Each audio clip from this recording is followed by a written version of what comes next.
नमस्कार दोस्तों, north alliance में आपका बहुत बहुत स्वागत है। मैं हूं सुरेंद्र। आज हम बात कर रहे हैं प्रदूषण की। भारत में वायु प्रदूषण एक सार्वजनिक स्वास्थ्य संकट है जो प्रतिवर्ष लाखों लोगों के जीवन को प्रभावित करता है। ये केवल एक पर्यावरणीय मुद्दा नहीं है, बल्कि एक बहुआयामी यानी मल्टी टैलेंटेड चुनौती है जो स्वास्थ्य, अर्थव्यवस्था और विकास को प्रभावित करती है।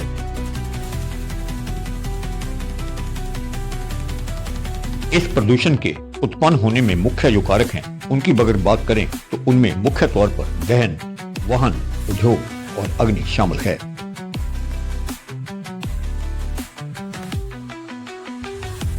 भारत दुनिया का 5वां सबसे बड़ा प्रदूषित देश बन चुका है।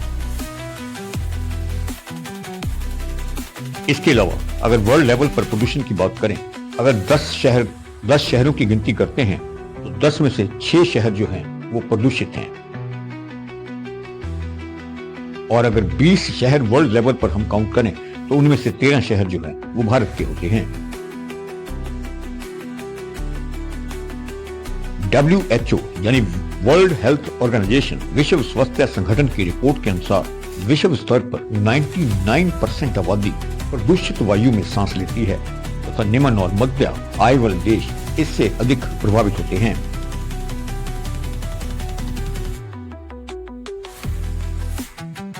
दोस्तों, आखिर ये प्रदूषण पैदा क्यों होता है और कैसे होता है?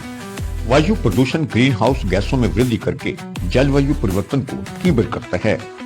अम्लीय वर्षा और विषाक्त पदार्थों के निर्माण के माध्यम से पारिस्थितिक तंत्र को नष्ट कर देता है और जैव विविधता को खतरा पहुंचाता है। ये अत्यधिक नाइट्रोजन जमाव के कारण पौधों को कमजोर बनाता है तथा ओजोन प्रदूषण के कारण प्रकाश संश्लेषण को बाधित करके फसल की पैदावार को कम भी करता है।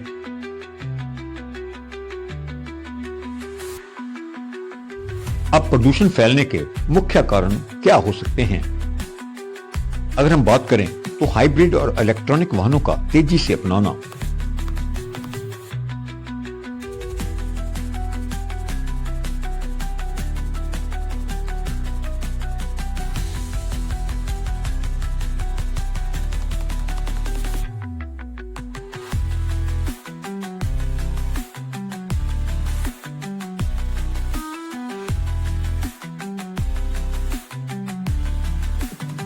दूसरी ओर अगर हम बात करें तो भारत स्मॉग टावरों और AI डैशबोर्ड जैसी उच्च तकनीक समाधानों पर बहुत अधिक अब ध्यान केंद्रित कर रहा है ताकि प्रदूषण को कम किया जा सके।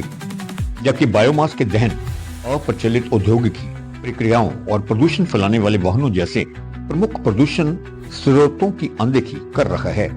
व्यवहारिक एवं सामाजिक बाधाएं, हरित प्रौद्योगिकियों के प्रति जनता का प्रतिरोध, ठोस ईंधन पर निर्भरता तथा वायु प्रदूषण के स्वास्थ्य जोखिमों के प्रति जागरूकता में कमी से प्रगति में बाधा उत्पन्न होती है।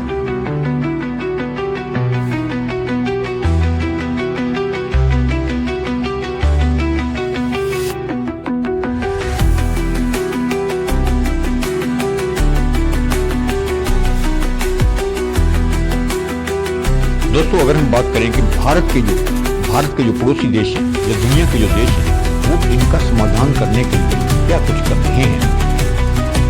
भारत चीन की तरह स्वच्छ ऊर्जा परिवर्तन में तेजी लाकर ब्राजील की तरह अपशिष्ट प्रबंधन करने वालों को औपचारिक पुनर्चक्रण प्रणालियों में एकीकृत करके तथा कैलिफोर्निया की तरह प्रदूषण जुर्माने को हरित पहलों में पुनः निर्वेशित करके वैश्विक सर्वोच्च प्रथाओं से सीख ले सकता है।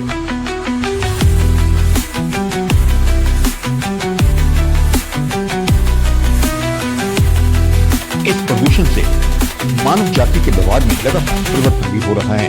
जागरूकता बढ़ाने, प्रदूषण निगरानी में स्थानीय समुदायों को शामिल किए जाने तथा रिपोर्टिंग तंत्र और सुधारणीय प्रथाओं के समर्थन के माध्यम से सार्वजनिक भागीदारी को बढ़ावा दिया जाना चाहिए।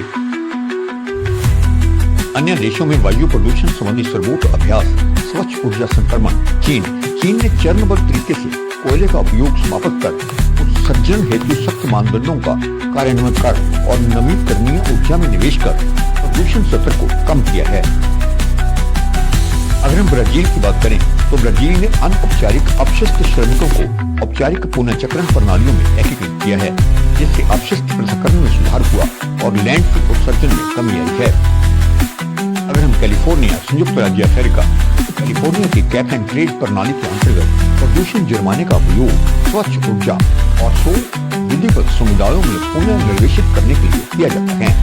कोयला प्रतिबंध और अन्य उत्सर्जन अम्बल लंदन यूनाइटेड किंगडम ने लंदन में कोयले पर प्रतिबंध लगाकर सर्कुलर मूल्य निर्धारण लागू करके वायु प्रदूषण को कम किया है। और आज हम ये कह सकते हैं कि दूसरी बीमारियों जैसे मलेरिया, डेंगू और HIV या कैंसर जैसी बीमारियों से जो मौतें होती हैं, उनसे ज्यादा गिनती अब मरने वालों की प्रदूषण से होती है।